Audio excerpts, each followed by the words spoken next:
the book of Isaiah chapter 6. Isaiah said, lo and behold, I saw the Lord. And Isaiah cried 3 things. Number 1, he said, I saw the Lord. Number 2, he said, I am a man of unclean lips. Number 3, he said, I dwell in the midst of unclean people. These are threefold revelation that Isaiah had. Number 1, Isaiah said, and I saw the Lord. The first thing that every believer must, the first revelation that every believer must have is the revelation of God. Hallelujah.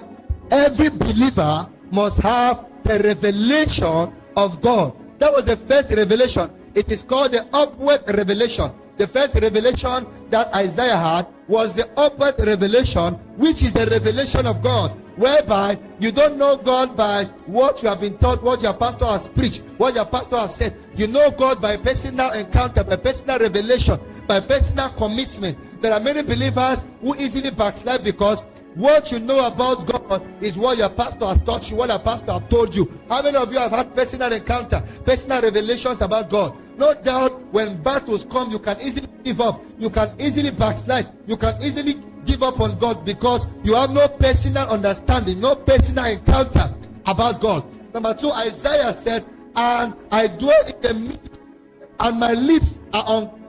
Number 2, it was an revelation. The inward revelation is when a man identifies his weaknesses, when a man identifies his sin. The worst thing that can happen to a believer is to live in sin and not identify the fact that you are living in sin. Is to live in sin and become comfortable in sin. Is to live in sin and yet you have no conviction that you are living in sin. When you can fornicate, when you can tell lies, when you can gossip, you can bear false witness, and inside of you there is no conviction that this thing that you are doing is wrong, is a sign that you have no inner revelation about yourself. It means you don't know your spiritual state.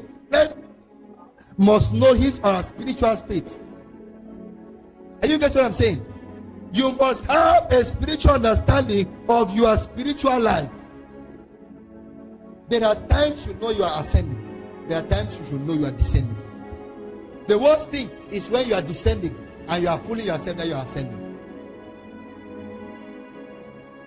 Hallelujah. So the second revelation is what? Inward revelation. And inward revelation is knowing yourself. The third is I dwell in the midst of unclean people. Number 10, outward revelation.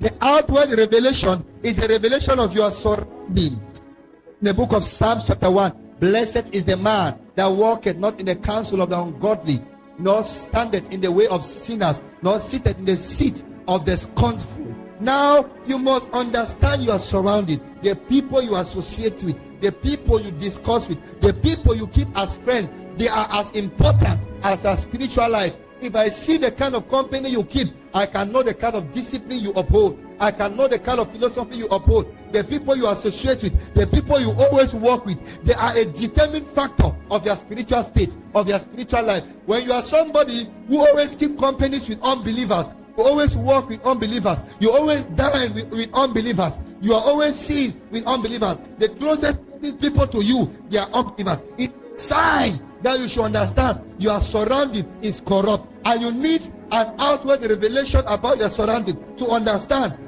who you are is not where you are. Where you are is not where you ought to be. So many believers lack the understanding of an outward revelation of their environment, of their surrounding, and that is why you can easily be influenced, because you must understand. Paul said, be not deceived. Evil communication corrupt good manners. No matter how good you are, no matter how disciplined you are, if you keep company with wrong people, you will become one day corrupt. Is somebody getting what I'm saying? So you cannot tell me you are born again, you cannot tell me you are a believer, and everybody around you, they are not born again. That's where born againism is questionable. Should we therefore separate ourselves from unbelievers? No. Do not keep company with them, but preach to them. But don't draw them and personalize them, because their communication can easily influence your own communication. The things you discuss with people will one day become the things you will start thinking. When they become the things you start thinking, they will one day become the things you will start doing. Do not deceive yourself. Hallelujah. That is why the first step that a man must take when he surrenders his life to Christ is to separate. Separation. The law of separation. Associating with people that think like you. Associating with people that have the same disciplines as you uphold. Associating with people that are moving in the same direction. Associating with people that have the same spiritual orientation as you do. It is very important. The law of separation.